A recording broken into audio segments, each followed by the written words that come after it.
ताजा तरीन खबरों के लिए बेल आइकन घंटी दबाइए, सब्सक्राइब कीजिए मेवात आज तक चैनल को। अस्सलाम वालेकुम, नमस्कार, सत श्री अकाल। मैं हूं अर्शद बीसर और आप देख रहे हैं मेवात आज तक। आइए दोस्तों, आपकी जानकारी के लिए बता दें, खबर हमारे सामने आज हिंदुस्तान के सबसे बड़े राज्य यानी क्षेत्रफल के हिसाब से सबसे बड़े राज्य माने जाने वाला राजस्थान से एक ऐसी खबर आ रही है जिसे देखकर पूरे देश के मुसलमान बेचैन हैं, क्योंकि दुनिया की एक ऐसी अजीम तरीन खूबसूरत भाषा जिसे उर्दू कहा जाता है, जिसके बिना बॉलीवुड भी लाचार है और दुनिया में लगातार सबसे तेजी से बढ़ने वाली भाषा उर्दू ही मानी जा रही है। लेकिन ऐसे में राजस्थान की एक ऐसी सरकार जो गहलोत सरकार है और कांग्रेस सरकार है, वो उर्दू को प्रतिबंध करना चाहती है, लेकिन ये बिल्कुल हो नहीं सकता।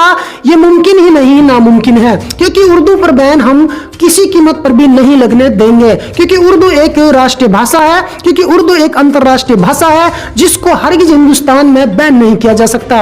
और दोस्तों, आप सोचते थे कि कांग्रेस पार्टी तुम्हारी अपनी है, कांग्रेस पार्टी मुसलमानों के हक में अच्छी है और भारतीय जनता पार्टी मुसलमानों के हक में बहुत बेकार है। तो चलिए आज ये भी स्पष्ट कर देता हूं, मुसलमानों के हक में ये दोनों ही पार्टी बेकार है, इसलिए मुसलमानों को इस देश में अपनी खुद की पार्टी खड़ी करनी चाहिए और अपना वजूद बचाना चाहिए, क्योंकि जिस तरीके से लगातार ओवैसी साहब अपना वजूद बचा रहे हैं, मुसलमानों का अस्तित्व खड़ा कर रहे हैं। 70 सालों में पहली ऐसी पार्टी है, पहला ऐसा अजीम तरीन लीडर है ओवैसी साहब, जो लगातार किसी न किसी राज्य में अपनी सीटें जीत रहा है। तो उससे आपका वजूद बच रहा है, आपकी इमेज बढ़ रही है। तो दोस्तों, कुछ हमारे ही मुसलमान लोग कहते हैं कि ओवैसी साहब भारतीय जनता पार्टी के एजेंट हैं, लेकिन ऐसा बिल्कुल भी नहीं है।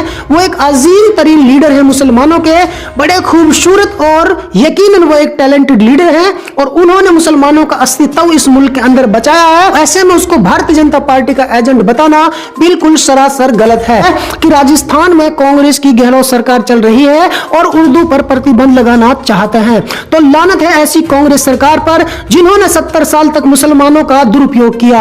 आज तक सेना के अंदर कोई मुस्लिम रेजिमेंट नहीं है। जब कांग्रेस पार्टी 70 साल में ये सब ना दे सकी तो बीजेपी से हम क्या उम्मीद लगाएं कि बीजेपी मुसलमानों की मुखालफत करती है तो मुसलमान भी बीजेपी को कहां वोट करते हैं। तो इसलिए आपको समझना होगा कि भारतीय जनता पार्टी मुसलमानों पर खुलेआम जुल्म करती है तो कांग्रेस पार्टी मुसलमानों का दुरुपयोग करती है।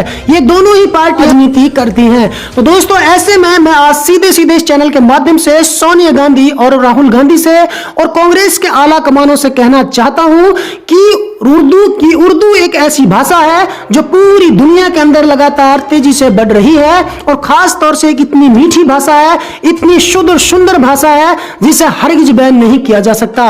राजस्थान की गहलोत सरकार होश में आ जाए, अन्यथा इसके लिए हम किसी भी हद तक जा सकते हैं। उर्दू को हिंदुस्तान के अंदर किसी प्रकार से भी बैन नहीं किया जा सकता और किसी की इतनी हिम्मत और इतनी जरूरत नहीं है कि जो उर्दू पर बैन लगा दिया जाए। मुसलमानों, में आपसे एक बात खुले तौर पर कहना चाहता हूं कि तुम्हारे हक में ना कांग्रेस बढ़िया है ना बीजेपी बढ़िया है और ये दोनों ही पार्टी मुसलमानों के हक में बेहद घटिया है। दोस्तों, आपकी जानकारी के लिए आज ये भी बता देता हूं कि कांग्रेस पार्टी के आला कमान और भारतीय जनता पार्टी के आला कमान आपस में अपना झगड़ा नहीं समझते हैं। ये झगड़ा सिर्फ जनता का कराते हैं, सिर्फ वोटों के लिए, राजनीति के लिए। आपको ये समझना होगा कि आपके हक में जितनी बुरी कांग्रेस, आपको ये समझना होगा कि जितनी खराब बीजेपी मुसलमानों के लिए है उतनी ही खराब कांग्रेस भी मुसलमानों के लिए है। तो इसलिए मैं आपसे कहना चाहता हूं कि आप लोग अपना अस्तित्व बचाने के लिए खड़े हो जाइए और उर्दू को किसी प्रकार से भी बैन नहीं किया जा सकता। और खुले आम खुले दिल से कह रहा हूं, राजस्थान की गहलोत सरकार कान खोलकर सुन ले कि उर्दू पर अगर बैन लगाया, उर्दू पर बैन लगाने की जरूरत भी की तो इसके परिणाम बहुत गंभीर होंगे जो आपको भुगतने होंगे, क्योंकि आज तुम उर्दू को बैन कर रहे हो, कल तुम टोपी को बैन करोगे, परसों तुम नमाज को बैन करोगे। ऐसा बिल्कुल भी नहीं चल सकता है। हम मर जाएंगे, मिट जाएंगे, लेकिन अपने वजूद को नहीं मिटने देंगे। दोस्तों, मैं कहना चाहता हूं आप लोगों से, उर्दू को बैन नहीं किया जा सकता। उर्दू एक दुनिया की अजीम तरीन भाषा है। अगर उर्दू को बैन किया जाता है तो मैं कहना चाहता हूं आपसे, अगर आपकी मां ने दूध पिया है, आपकी सरकार में इतनी हिम्मत है और आप इतनी ही नफरत करते हैं मुसलमानों से, तो पूरे बॉलीवुड को बंद कर दीजिए। आपकी एक भी मूवी, एक भी गाना, एक भी सॉन्ग्स, एक भी एल्बम ऐसी नहीं है जिसमें उर्दू नहीं बोली जाती। और मैं आपसे कहना चाहता हूं, आपका एक भी लीडर ऐसा नहीं है हिंदुस्तान के अंदर किसी भी पार्टी का जो उर्दू नहीं बोलता है। तो क्यों उर्दू से नफरत है? क्यों उर्दू को बंद करना चाहते हैं? गहलोत सरकार मुर्दाबाद, गहलोत सरकार मुर्दाबाद। प्यारे दोस्तों, यदि आप हमारी इस वीडियो को फेसबुक पेज पर देख रहे हैं तो हमारे पेज को लाइक कीजिए, शेयर कीजिए। यदि इस वीडियो को यूट्यूब पर देख रहे हैं तो हमारे चैनल को सब्सक्राइब कीजिए और बेल आइकन घंटी को दबा दीजिए। प्यारे दोस्तों, यदि आपको लगता है कि हम समाज के लिए बेहतर काम कर रहे हैं तो आप हमारे चैनल की मदद कीजिए।